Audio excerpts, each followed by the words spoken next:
Praise the lord. యేసుక్రీస్తు దివ్యనామంలో ఉదయకాల సమయంలో ప్రభుతో ప్రతిదినం అని ఆధ్యాత్మిక కార్యక్రమాన్ని వీక్షించుచున్న దేవుని బిడ్డలైన మీ అందరికీ నా హృదయపూర్వక వందనాలు తెలియజేస్తున్నాను.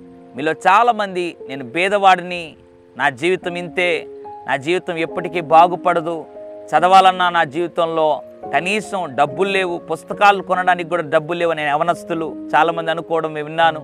అంత మాత్రం కాదు, మేము పేదవారము, మా జీవితం ఇంతే, మేము ఆ స్థాయిలో లేము కాబట్టి మా పరిస్థితి ఇట్లుంది అని రకరకాలుగా లోకంలో బహుశా నలిగిపోతూ ఉన్నారేమో.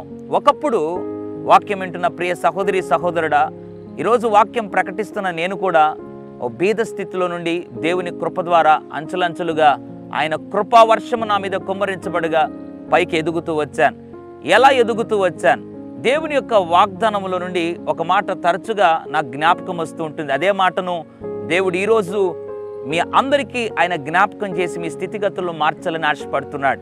కీర్తన 113వ అధ్యాయం 8వ వచనం, ఆయన నేల నుండి దరిద్రులను లేవనెత్తువాడు, పెంట కుప్ప మీద నుండి బీదలను పైకెత్తువాడు. Praise the lord.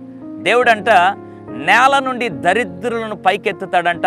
రెండవది, పెంట కుప్పల మీద నుండి బీదలను పైకెత్తుతాడు. చూడండి, బీదలకి లోకంలో ఏ స్థలం ఉంది అని అంటే పెంట కుప్పల పైన ఉన్నారంట. అయితే పెంట కుప్ప పైన ఉన్న వారిని లోకంలో ఎవరు కూడా పట్టించుకోరు. అయితే జీవము కలిగిన యేసయ్య పెంట కుప్పలపై ఉన్న వారిని పైకెత్తేవాడంట. ఉదయకాల సమయంలో బహుశా నేను బీదవాణ్ణి, నేను దరిద్రును, ఏమీ లేనివాడిని, ఎవరికి ఏ ఉపయోగం లేనివాడిని ఉదయకాల సమయంలో సతమతం అయిపోతున్నావా? దిగులు పడద్దు. ఒకప్పుడు నా జీవితం కూడా ఆ స్థితిలో ఉన్నది.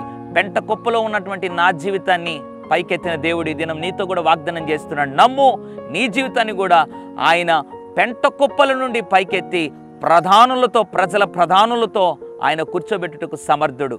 పరిశుద్ధుడా, ప్రేమగల తండ్రి, నీకు వందనాలు. బీదలను పెంట కుప్ప నుండి పైకెత్తే దేవుడు అని ఉదయకాల సమయంలో మాట్లాడు. నిజమే ప్రభు. ఎంతమంది అయితే ఉదయకాల సమయంలో తమ స్థితిగతులను బట్టి దిగులుతో, ఆందోళనతో, అయ్యో నా పరిస్థితి చాలా భయంకరమైనటువంటి విధానంలో నా జీవితం కొనసాగుతుంది, నేను ఎవరికి ఉపయోగపడని వాడిగా, డబ్బులు లేని వాడిగా, కనీసం బిడ్డలకు కావాల్సింది కొని పెట్టలేనటువంటి స్థితిలో ఉన్నానని ఎంతమంది అయితే బీదలు కన్నీరు కారుస్తున్నారో వారిని పెంట కుప్ప నుండి పైకెత్తి నీ నామమును హెచ్చించి ప్రభు నీవు మహిమ పొందుకోమని, నీవు వారిని సాక్షులుగా నిలపమని యేసు నామములో ప్రార్థిస్తున్నాను తండ్రి. ఆమేన్. God bless you.